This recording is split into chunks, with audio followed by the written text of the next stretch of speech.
I still remember the exact moment everything changed. It was a Tuesday. I know that because I had just come back from my weekly grocery run, the one I do every Tuesday morning early before the stores get crowded. I'd bought her favorite crackers, the kind with rosemary and sea salt that she'd loved since she was 14. I remember putting them on the counter, thinking about whether she'd want soup or a sandwich with them, and then my phone buzzed. I looked down at the screen, and there it was. One sentence. 11 words. Just sitting there in a text message like it was nothing. Like she hadn't just reached into my chest and pulled out everything I'd ever believed about my life. Mom, I think you need to stop making everything about yourself. I stood there in my kitchen for a long time. The kind of long time where you stop feeling your feet on the floor. The crackers were still in my hand. The refrigerator was humming. The morning light was coming through the curtains the way it always does in October. That thin, pale gold that doesn't quite warm you but tries. I set the crackers down very carefully, and I sat at the kitchen table, and I just breathed, because I had given that girl everything. Everything. And I do not say that lightly, and I do not say it with bitterness. Not anymore. I say it because it is simply completely true. And I think if you're watching this, if you found your way here on some quiet night when the house feels too big or too small, when you can't sleep and you don't quite know why, maybe you understand something about giving everything. Maybe you know exactly what I mean. My name is Margaret. Though most people in my life have called me Maggie for so long I almost forget the other name exists. I'm 63 years old. I live alone now in a small house in Northern Virginia, the same house where I raised my daughter Claire for the better part of 20 years. The house has a garden in the back that gets good light in the afternoon, and a front porch where I drink my coffee every morning, and walls that hold a lot of silence now. I'm not telling you my story because I want sympathy. That's not why I'm here. I'm telling it because I think a lot of women my age, and maybe some younger ones too, maybe some of you right now, are carrying something they haven't been able to put into words yet. Something that lives in the gap between what you gave and what you got back. Between who you were before and who you became in the service of someone else's life. And I think sometimes the bravest thing you can do is sit down and say, this happened to me, and I survived it, and here is what I learned. So let me take you back to the beginning. Because to understand that Tuesday morning in October, you have to understand a girl named Maggie who was 26 years old and terrified and in love and absolutely certain that she was doing the right thing. I grew up in a small town in western Pennsylvania. One of those places where everybody knew your name and your grandmother's name and what your father did for a living. My mother was a seamstress who worked from home. My father drove a delivery truck. We weren't poor, but we were careful with money, careful with words, careful with feelings that might make someone else uncomfortable.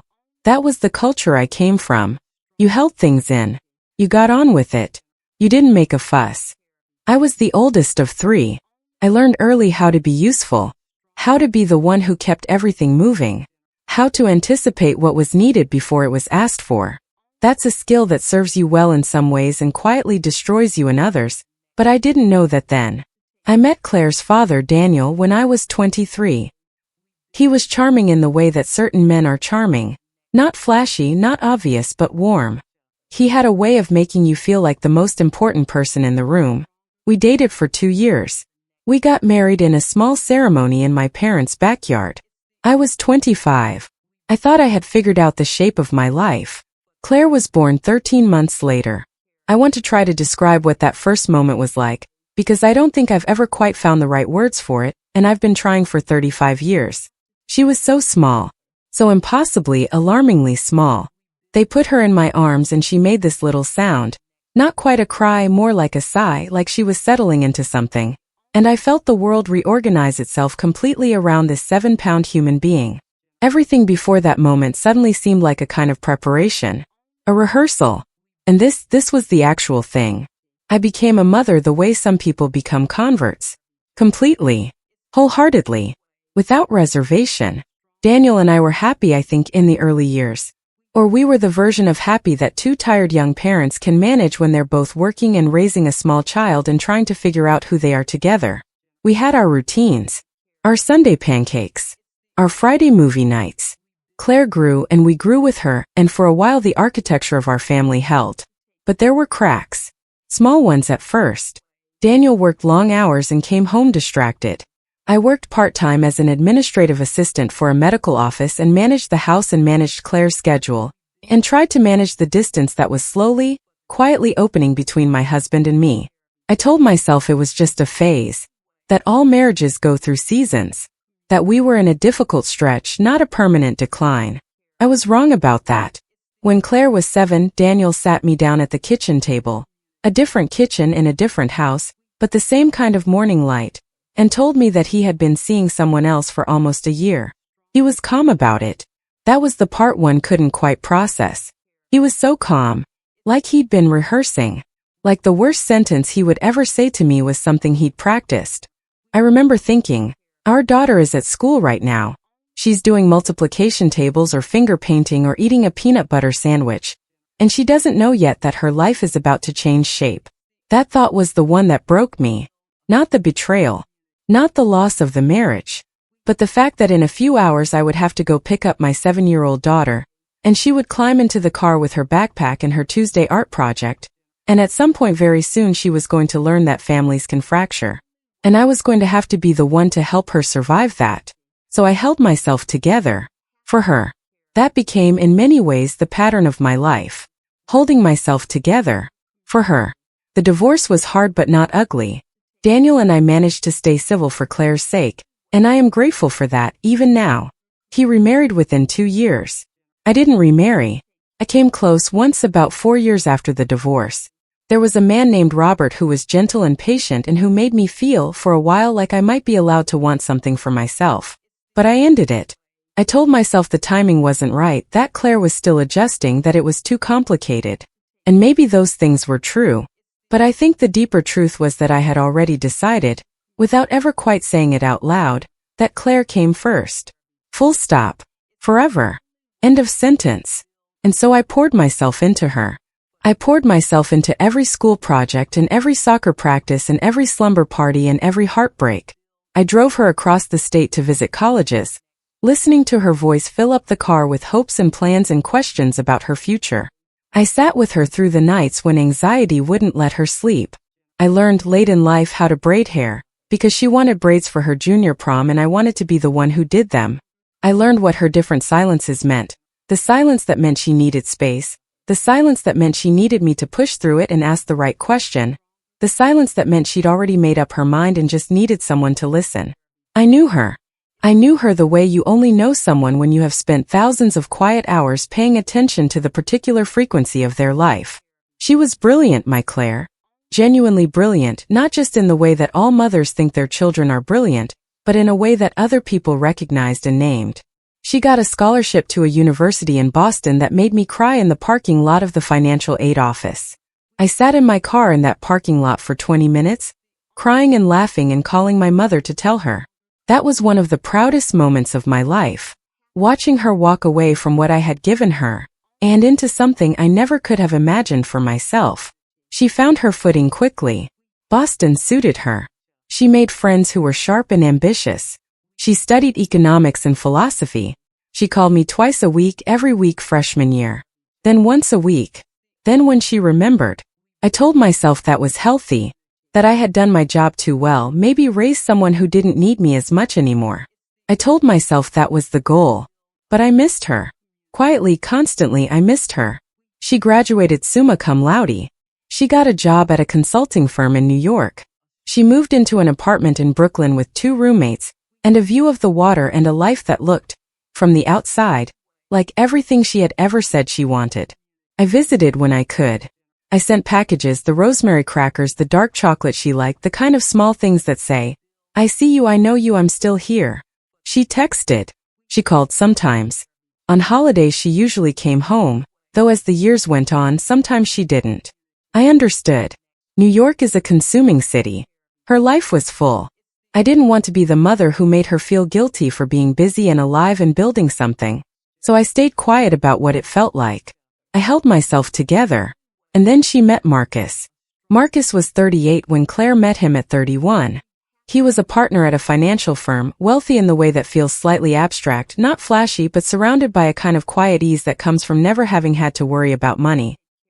He was intelligent and contained and extremely confident.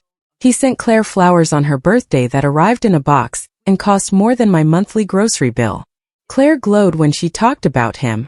That particular kind of glow that I recognized and felt afraid of, though I couldn't have told you exactly why. Not at first. I met him for the first time at Thanksgiving, the year they'd been together about 8 months. He was polite. He shook my hand firmly and complimented the house in a way that was slightly condescending without being technically unkind. He said, "It's cozy," and smiled, and I watched Claire watch his face to make sure he approved of what he saw. That was the thing I noticed. The watching. She was watching him constantly, in that quiet way people do when they are adjusting themselves to fit the shape of someone else's expectations. I recognized it because I had done it too once in a different life. I recognized the particular kind of held breath that is not quite anxiety and not quite performance but something in between. I didn't say anything. She was an adult. It was in my place.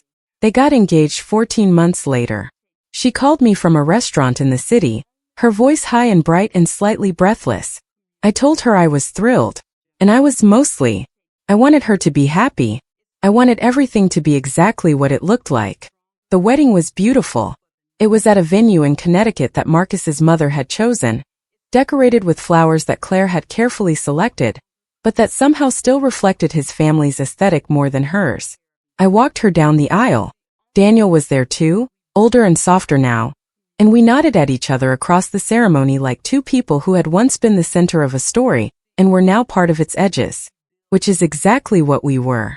I cried during her vows. Happy tears mostly. But there was something else in there too. Something I couldn't name then. Something that felt like watching a door close very gently, very quietly from the other side. The first few years of their marriage were fine from what I could see. They bought an apartment. Marcus got a promotion. Claire got a new role at her firm. They traveled Paris, Tokyo, a vineyard somewhere in Tuscany. She posted the pictures and they were beautiful, luminous even. She looked happy. I told myself she was happy. But the calls got shorter, and then less frequent. And when I did hear from her, there was sometimes a brittleness at the edges of her voice that I couldn't quite account for. A quickness to end the conversation. A subtle distance that felt new, or maybe not new, maybe just more pronounced. I visited once that second year. They took me to a restaurant that was so quiet and expensive it felt like a library.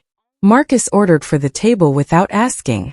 Claire deferred to him on every subject that came up, what they'd been watching, where they were thinking of vacationing, what they thought about something in the news. She was not quite herself. Or she was a version of herself I didn't fully recognize. A polished, careful version. I told myself. People change when they're in long-term relationships. People adapt.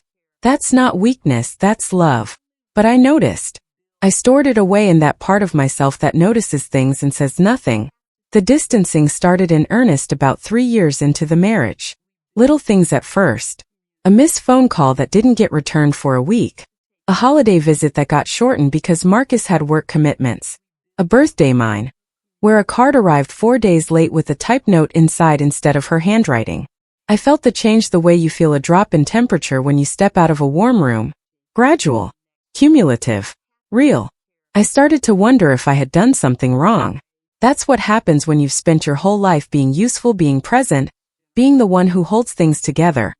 When love starts to pull back, your first instinct is to ask yourself what you did, what you got wrong, what you should have done differently.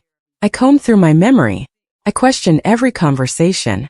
I went back over visits in my mind and tried to find the thing I must have said that caused this. I wrote her longer emails. I tried to be funnier, lighter, less needy. I backed off. And the silence only grew. There was a phone call about 18 months before that October Tuesday. I had called to tell her that my doctor had found something in my annual screening. Not serious as it turned out, a benign mass that required a follow-up scan but nothing more. But in the hours before I knew it was benign, I had been frightened. I had called her from the parking lot of the imaging center, sitting in my car, needing to hear her voice. She answered. I told her what had happened. There was a pause and then she said, "I'm sure it's fine, Mom. Don't spiral." And then she said she had to go because she had a meeting. Don't spiral. I sat with that for a long time. Because in those 3 words, everything I had given was suddenly reframed. My fear had been categorized and dismissed. My vulnerability had become evidence of a personality flaw. After the benign result came back, I called her. She was relieved, genuinely. She said, "See? I told you it was fine." Not, "I'm so glad." Not, "I'm sorry I rushed off the phone." Not, "Are you okay, really?" Just, "I told you so." And I said, "You were right." And I thanked her, and we talked about something else, and I hung up the phone and sat quietly in my kitchen and thought, something is happening here. Something I need to pay attention to. I want to be fair. I want to be completely fair, because this is my story and I only have my side of it. Claire has a whole interior life that I am not privy to and never fully was. I know she grew up with her own version of our history, her own wounds from the divorce, her own interpretations of every imperfect thing I did as a mother. Because no parent is without imperfection. But I also know this. I had not stopped showing up for her. Not once. Not in 35 years. And somewhere along the way that had started to look like a burden instead of a gift. The months leading up to that October felt like walking through a house where all the furniture had been subtly rearranged. Nothing dramatically wrong. Everything just slightly off. A missed birthday call. An unanswered text that took 3 days. An edge in her voice when I called too early. A silence after I mentioned gently that I'd been feeling a little lonely. Lonely. That was apparently the wrong word. About a week before the crackers, I had sent her a long email. Not accusatory. Not dramatic. Just honest. I said I felt like we were drifting and I missed her and I wanted to know if there was something I'd done that I wasn't aware of, because I would rather know and address it than let the distance keep growing. I said I loved her. I said I was proud of her. I said I just needed to understand. I waited 5 days for a response. She wrote back a short paragraph. She said she was busy, that work was hard, that I needed to understand she couldn't always be available, and that she wished I wouldn't put so much pressure on her. And then, 2 days after that, while I was standing in my kitchen holding rosemary crackers in the Tuesday morning light, "Mom, I think you need to stop making everything about yourself." I won't pretend that sentence didn't shatter something in me. It did. It broke something that I had been holding very carefully for a very long time. Because in those 11 words, every sacrifice became a demand. Every act of love became a form of taking. And I sat at that table and I did what I always do.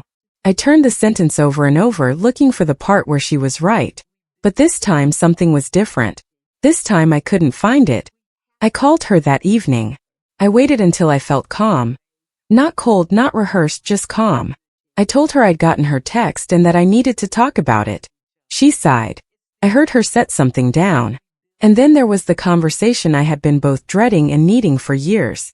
I told her that I had heard her, that I was genuinely trying to understand. But I also told her, for the first time in as long as I could remember, that I was hurting too.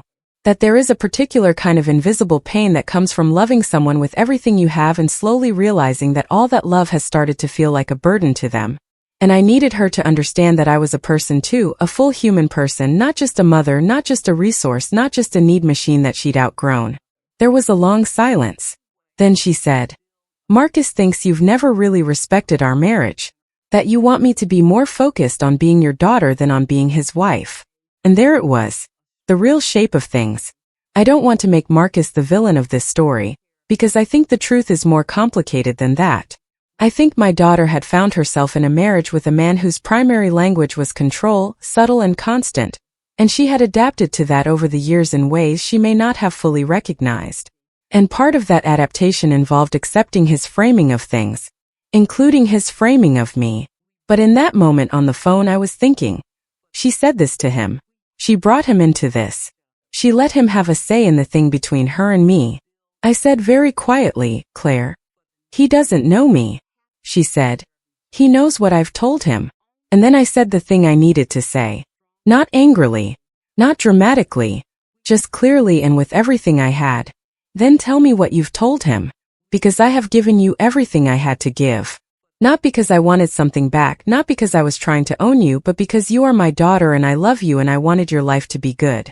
And if that has somehow become the problem, I think we need to talk about that directly. Just you and me." Without his opinion in the room. Silence.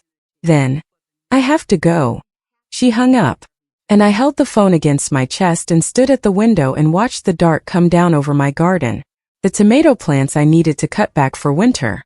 The little iron bench I bought at a flea market 12 years ago. The yard where Claire used to do cartwheels on summer evenings, coming inside with grass-stained knees, and that particular smell of a child who has been thoroughly outdoors. I cried. I let myself cry finally without worrying about whether it was too much. And then I went to bed. The weeks after that phone call were some of the hardest of my life. I had been through a divorce. I had been through the fear of a medical scare. I had been through the particular loneliness of midlife.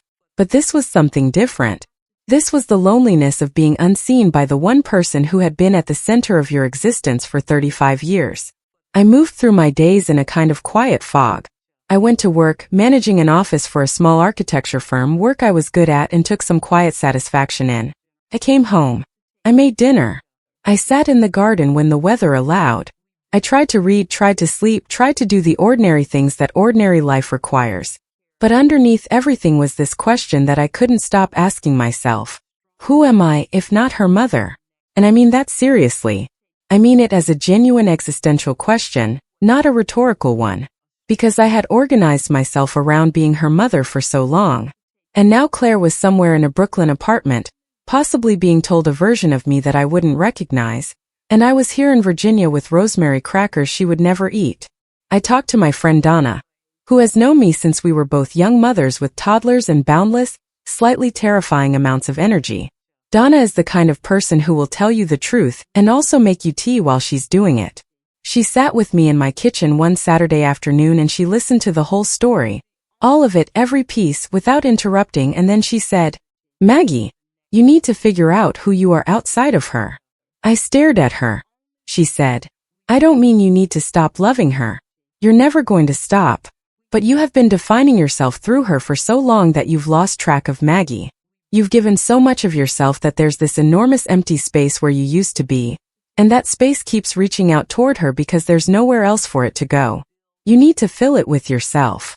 I drove home from Donna's that evening and I thought about what she'd said, and I thought about it the next morning and the next week, and slowly, I began to understand that she was right. I had disappeared. Not all at once, not dramatically, but steadily over decades I had erased the parts of myself that didn't serve the project of motherhood. And the project was done. The child had grown. And I was standing in the ruins of my own identity with absolutely no idea how to rebuild. So I started small. There was a watercolor class at the community center. I'd seen the flyer for months and ignored it because it felt frivolous, because I didn't have time, and I recognize the absurdity of this now. I somehow didn't feel like I deserved to do something just because I wanted to. I signed up. I went to the first class feeling like an imposter. Nobody recognized that. They were just people who wanted to paint. The teacher was a woman named Patricia, younger than me, with paint always somewhere on her forearm. She had us start with basic color mixing, just exploring what happened when you put one color next to another. And I sat there at that table with a half sheet of watercolor paper, and I moved the brush and something happened that I hadn't expected. I felt present. Completely, simply present. Not thinking about Claire. Not rehearsing conversations. Not asking myself what I'd done wrong or what I should do next. Just here in this room with this color on this paper. I went back the next week. And the week after that. I started taking walks in the evening, long ones, through the neighborhood and past the park, and sometimes along the bike path that runs beside the creek. The autumn was coming in earnest by then, and the trees were doing their annual magnificent catastrophe. All that red and gold and amber. And I let it move me in the way you can let yourself be moved when nobody is watching. I stood on a footbridge over the creek one evening and watched the light on the water, and felt something loosen slightly in the middle of my chest. Not healed. Not resolved. But slightly loosened. I reached out to people I'd let slip away over the years. There was a college friend named Alice who I'd lost touch with completely, and I found her on social media one night and sent a tentative message, and she wrote back within an hour with so much warmth it made me cry in the best way. We started talking on the phone, those long sprawling conversations that remind you who you were before you became who you had to be. I cooked things I wanted to cook for years but never got around to. I rearranged the living room in a way that suited me, not some imagined future guest. I bought a lamp for the bedroom that cast exactly the kind of warm amber light that makes reading feel like a luxury. I started reading again. Real reading, absorbed reading. Not the kind where you move your eyes over the words while your mind is somewhere else entirely. One evening in November, sitting in my garden with a cup of tea as the light went gray and soft, and the temperature dropped just enough to see your breath, I noticed that I felt okay. Not happy exactly, not healed, but okay. Present. Like myself. Like some version of myself that I recognized and could live with. It was the first time I'd felt that in months. Maybe longer. Claire and I talked again in December, about a month before Christmas. She called me, which surprised me. Her voice was different. Less brittle, more tentative, like she was feeling for ground. She didn't apologize. Not exactly. But she said she had been thinking. She said some things had been hard. She said she knew I loved her. And she said she wanted to try to do better. I told her I loved her. I told her I wasn't going anywhere. And I told her carefully, clearly, from a place that felt newly solid inside me, that I needed things to be different too. That I was not just a mother. That I was a person who had given decades of herself to raising her. And I deserved to be in relationship with her as a whole person, not managed from a distance. She was quiet for a while.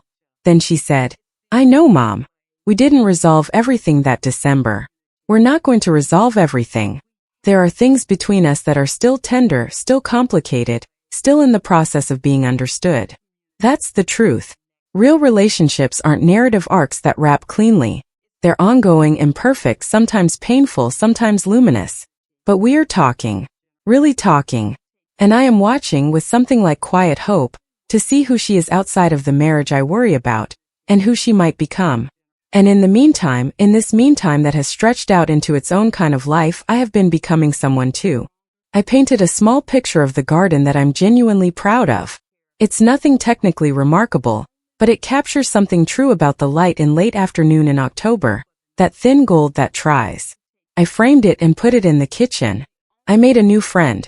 A woman named Renata who joined my watercolor class in January, retired, wickedly funny, with stories about her life that could fill a dozen evenings. We go to the farmer's market together on Saturday mornings and argue gently about which vendor has the better bread. I have started slowly to answer the question I couldn't face on those terrible quiet nights. Who am I if not her mother? I am the woman who walked through that question and didn't turn back. I am the woman who learned late that love is not a deposit account, that you cannot pour and pour and pour and then be surprised when the vessel decides it doesn't want to receive anymore. That love requires two people to show up. That even the most selfless kind of love has to leave room for the self. I am the woman who learned that letting go is not the same as losing. That being alone is not the same as being lonely. That a house with morning light and a garden and one good lamp and your own name on the walls can be more than enough. Can be, on the right kind of day, everything. I think about that Tuesday morning sometimes. The crackers on the counter. The refrigerator humming. The 11 words on the screen. I don't think about them with anger anymore. I think about them with a kind of sad gratitude actually, because they were, as terrible as they were, the moment I was forced to look at something I had been avoiding for a long time.